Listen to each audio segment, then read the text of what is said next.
Now, how many people can conceive naturally? Everybody is designed to conceive naturally. Otherwise, humanity 20% पे नहीं जीती है, 100% पे जीती है. Maybe in 100 years back, I don't think anybody would be suffering from a problem called infertility. Fertility is what the outcome of humanity.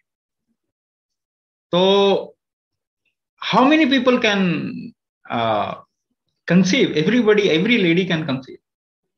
That is what capability a lady is being born with.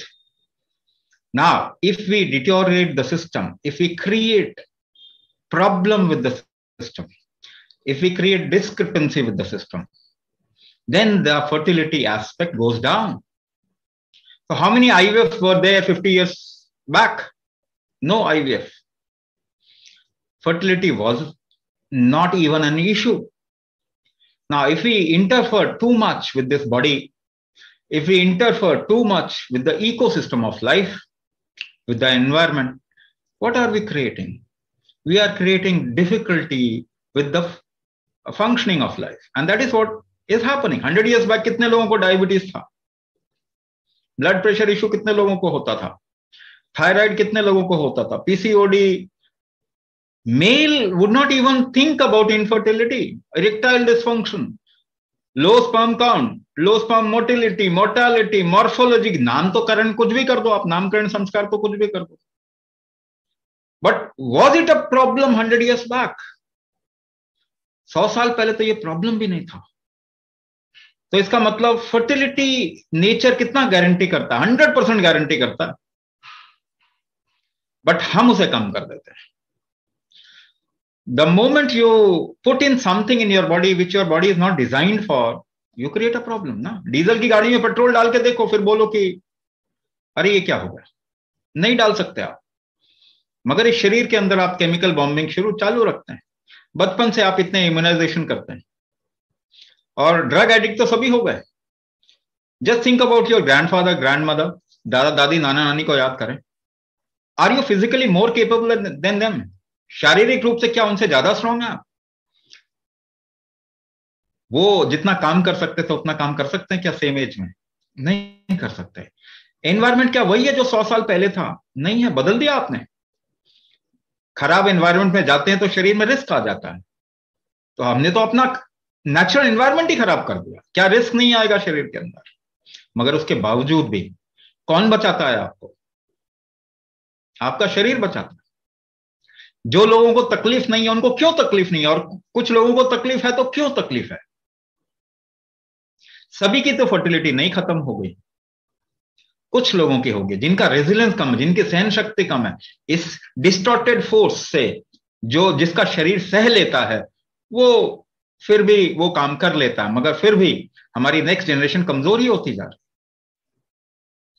अभी एक doctor से मैं बात कर रहा था.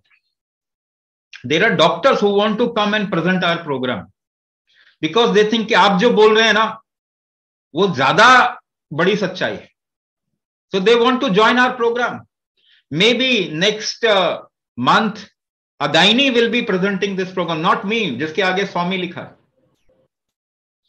A gynae doctor will be presenting this program. She asked me कि मेरा पोता है यूएस में, मेरा पोता है, उसकी इम्यूनिटी बड़ी वीक है, हमेशा वायरल इन्फेक्शन रहता है, क्या कर सकते हैं?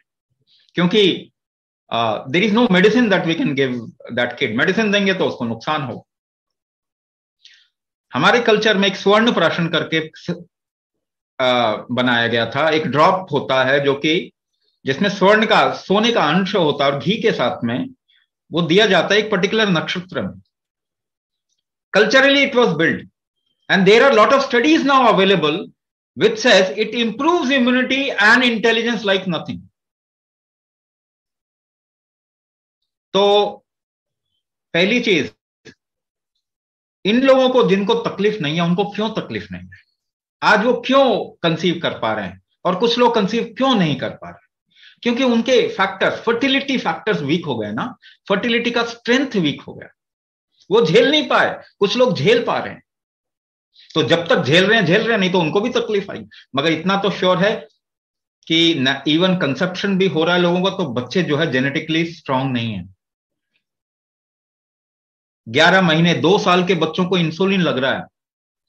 60% बच्चों को एडीएचडी है, attention deficit hyper activity disorder.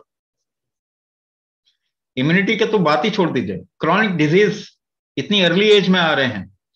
आपको मालूम है 35 साल के, 30 साल के, 40 साल के सेलिब्रिटीज आपके हार्ट अटैक से खत्म हो रहे हैं। आपने न्यूज सुना कि नहीं सुना? तो अगर हम इतना एडवांस कर गए तो ये क्या हो गया? तो कितने लोग कंसीव कर सकते हैं? 100% लोग कंसीव कर सकते हैं, मगर कितने लोग कर पाएंगे? डिपेंडिंग अपॉन आप अपनी फर्टिलिटी फैक्टर को कितना बढ़ा पाएंगे। One thing is what we can teach you, कुछ चीज आपको हम बता सकते हैं, लेकिन आप प्रैक्टिस करना किसकी जिम्मेदारी है? आपकी जिम्मेदारी है। If you really want it, you can have it any time. आपकी फर्टिलिटी फैक्टर को तो हम इंप्रूव कर ही देंगे, but you will have to follow. There are two things, एक तो हम एक तरफ में, दूसरा आप हैं।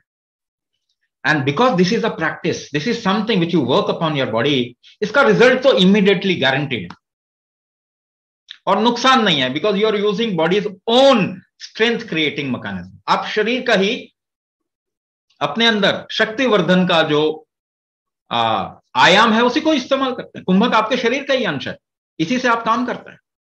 जिस चीज से के इस्तेमाल से आप फंक्शनिंग कर रहे हैं, उसी को अगर बढ़ाएंगे तो आपकी फंक्शनिंग तो 100% बढ़नी है। The only thing is, will you be doing it regularly? एक चीज ये। दूसरी चीज ये, there are many other factors, subtle factor which is responsible for fertility. For example, मैं कुछ शब्द बोलूंगा और उस शब्द को अब हम साइंटिफिकली प्रूव करेंगे आगे चल के दुनिया में।